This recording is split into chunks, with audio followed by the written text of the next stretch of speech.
पृथ्वी से 25 अरब 22 करोड़ किलोमीटर और कहें तो 168 AU यानी पृथ्वी और सूर्य की जो दूरी है उससे 168 गुना दूर इस समय 48 साल पहले लॉन्च हुई स्पेस प्रोब वॉयेजर 1 है। ये लगातार हमसे 17 किलोमीटर पर सेकंड की स्पीड से दूर होता जा रहा है। साल 2029 तक यह इतनी दूरी तय कर लेगा जितनी दूरी को लाइट को भी ट्रेवल करने में पूरा एक दिन लगता है। पर अपनी गोल्डन डिस्क में पूरी मानव जाति का डेटा लिए ये स्पेस प्रोब आखिर कब तक इंसानी सभ्यता के सबूत लेकर के इस ब्रह्मांड में भटकता रहेगा? आखिर इसका भविष्य क्या है और ये कब तक मानव सभ्यता के कांटेक्ट में रहेगा? आज से 1 लाख साल बाद ये कहां होगा और 1 अरब साल बाद इसकी लोकेशन क्या होगी? और क्या ये कभी मिल्की वे गैलेक्सी को पार करके एलियंस की खोज में कभी दूसरी गैलेक्सी में जा पाएगा? आखिर वॉयेजर 1 का लास्ट डे कैसा होगा? तो इन्हीं सभी बातों को जानने के लिए और वॉयेजर प्रोब और साथ में उसके जैसी दूसरी प्रोब्स जो लगातार ब्रह्मांड में भटक रहे हैं उनके भविष्य को जानने के लिए ये वीडियो पूरा देखिए, क्योंकि क्या पता इससे आपको भविष्य में अंतरिक्ष में मानव जाति के अस्तित्व और असीमित ब्रह्मांड के बारे में कुछ ऐसा पता चले जो आपकी सोच को हमेशा के लिए बदल दे। तो जल्दी से सीट बेल्ट बांध लीजिए और चलिए मेरे साथ वॉयेजर प्रोब्स की एक और हैरान कर देने वाली यात्रा में।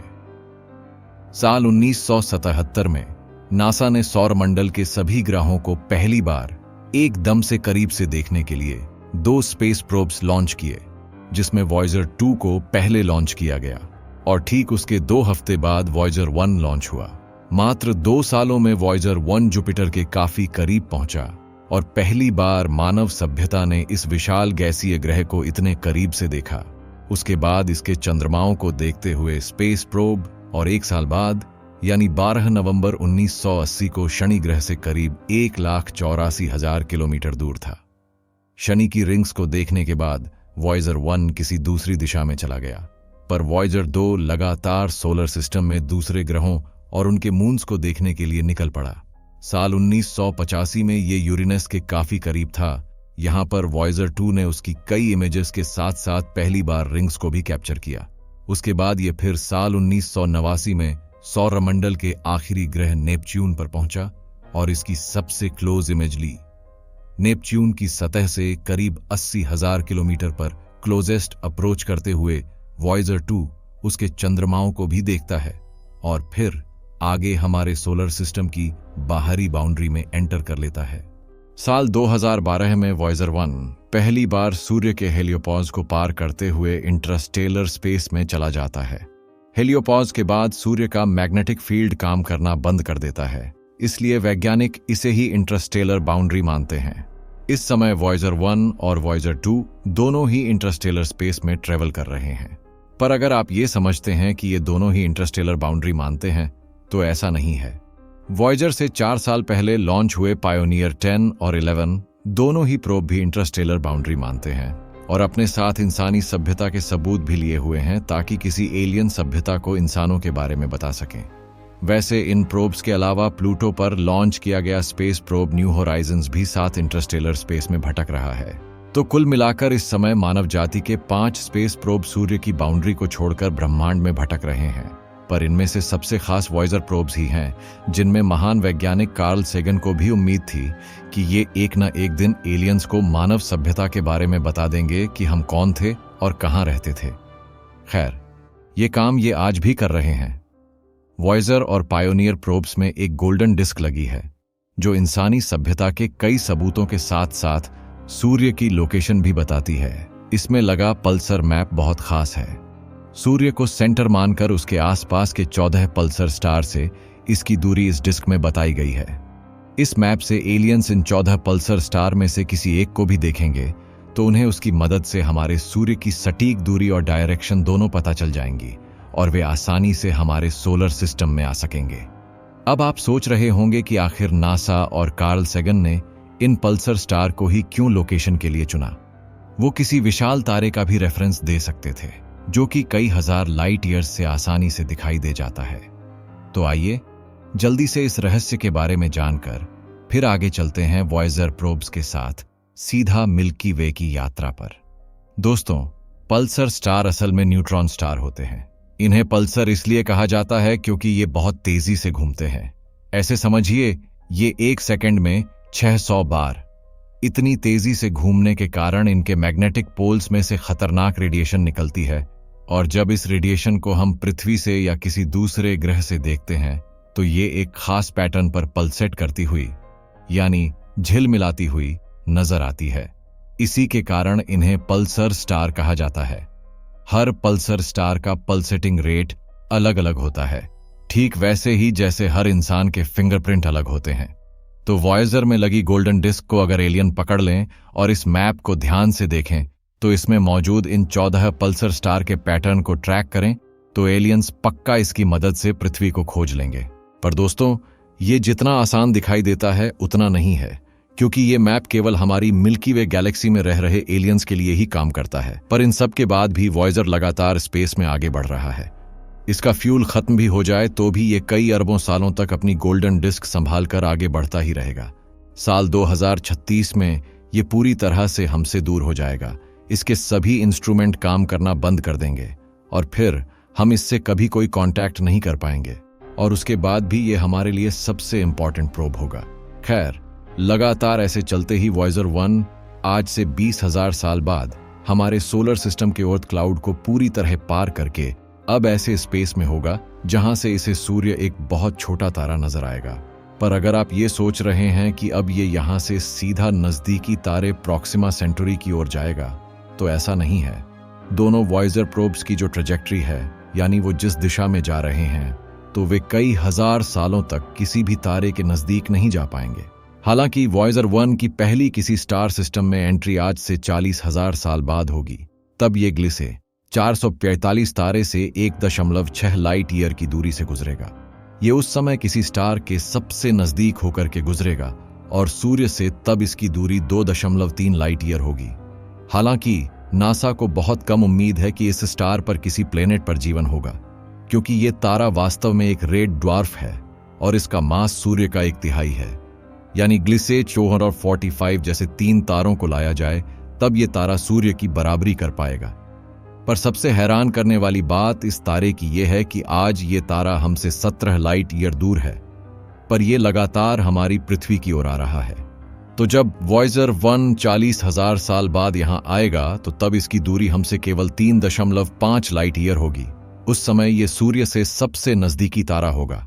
इसके बाद वॉयेजर 1 इस तारे को पार करके फिर गैलेक्सी के दूसरे तारों की ओर जाएगा। ठीक ऐसे ही वॉयेजर 2 भी आज से 42,000 साल बाद रॉस 248 तारे के करीब से निकलेगा। उस समय यह तारा हमारे सूर्य के सबसे पास होगा। हालांकि दोनों वॉयेजर प्रोब इन तारों के पास से निकलेंगे, पर यहां जीवन न होने से एक भी एलियन इनसे कांटेक्ट नहीं कर पाएगा। अगर सब कुछ सही रहा और ये दोनों प्रोब किसी तारे की ग्रेविटी से इफेक्टेड नहीं हुए, तो ये अपनी स्पीड को मेंटेन करते हुए फिर आगे लाखों सालों तक ऐसे ही मिल्की वे गैलेक्सी में भटकते रहेंगे।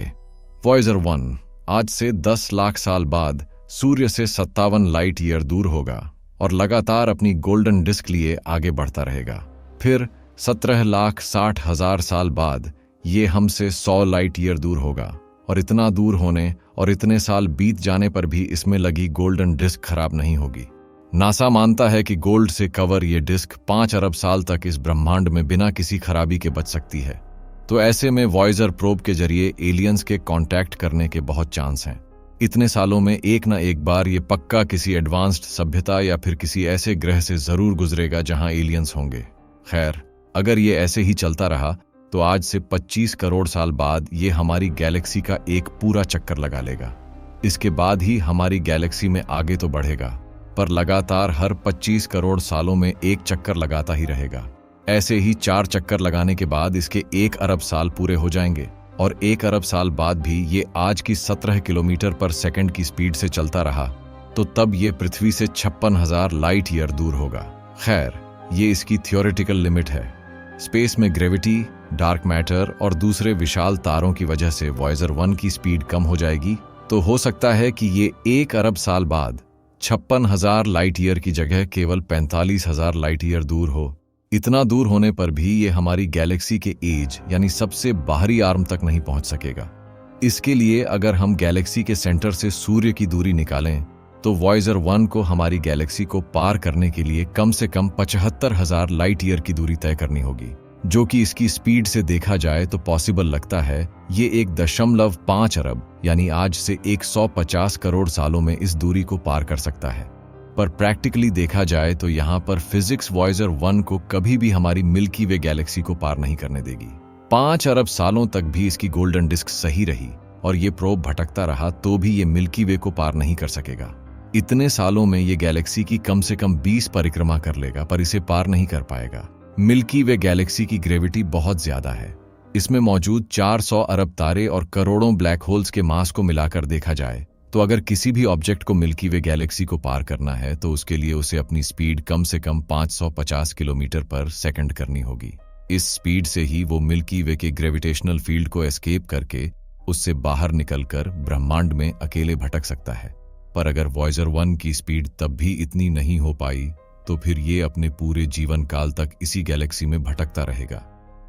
पर 5 अरब साल ब्रह्मांड की स्केल पर बहुत बदलाव लाते हैं।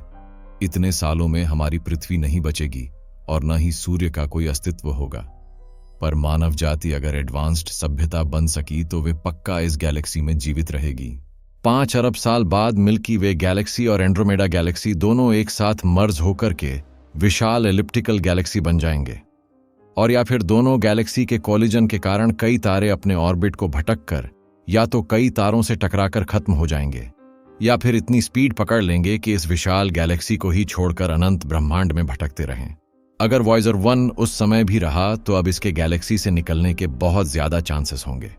अरबों तारों की ऑन ऑर्बिट बिगड़ने से ये प्रोब ग्रेविटी के कारण अपनी स्पीड को और बढ़ा सकता है और अगर इसकी स्पीड कई तारों की वजह से इस महाविशालकाय गैलेक्सी की एस्केप वेलोसिटी से ज्यादा हुई तो फिर वॉयजर हमेशा के लिए मिल्की वे और एंड्रोमेडा दोनों को ही पार कर जाएगा और अनंत ब्रह्मांड में भटकता रहेगा। हालांकि थियोरेटिकली ये पॉसिबल है कि वॉयजर 1 और 2 हमारी गैलेक्सी को पार कर जाए, पर प्रैक्टिकली ऐसा होना बिल्कुल असंभव है। फिजिक्स और ब्रह्मांड में मौजूद अरबों तारे और उनकी ग्रेविटी वॉयजर प्रोब्स को कभी गैलेक्सी पार करने ही नहीं देगी। ये अपने लास्ट डे भी इसी गैलेक्सी में दम तोड़ देगा और मानव जाति का ये पहला इंटरस्टेलर प्रोब हमेशा के लिए ब्रह्मांड के अनंत आकार में गायब हो जाएगा। और इसी के साथ साथ पायोनियर 10 और 11 और न्यू होराइजन्स प्रोब भी मिल्की वे से कभी बाहर नहीं निकलेंगे। जब तक मानव सभ्यता एडवांस्ड टाइप 2 सिविलाइजेशन नहीं बन जाती तब तक हम ऐसा कोई भी प्रोब नहीं बना पाएंगे जो कि सीधा गैलेक्सी से बाहर चला जाए। टाइप 2 बनने पर ही हम लाइट की स्पीड से चलने वाला प्रोब बनाकर ही गैलेक्सी से बाहर जाकर एक्सप्लोर कर सकते हैं और उसमें कितने साल लगेंगे ये कोई नहीं जानता है। पर फिलहाल दोस्तों, हमारी ये वीडियो की यात्रा अब यहीं खत्म होती है। मुझे उम्मीद है कि आपको इस यात्रा में मजा आया होगा और आपने कुछ नया सीखा होगा। अगर आपको पक्का ये वीडियो पसंद आई है तो जल्दी से इस पर कमेंट कीजिए और वीडियो को लाइक शेयर करने के साथ साथ हमारे चैनल कॉस्मिक एक्सप्लोरर को भी सब्सक्राइब कीजिए। अब मैं आप लोगों से मिलूंगा अगले हफ्ते एक और मजेदार वीडियो के साथ। तब तक के लिए नमस्कार, जय हिंद। आपका दोस्त कॉस्मिक एक्सप्लोरर।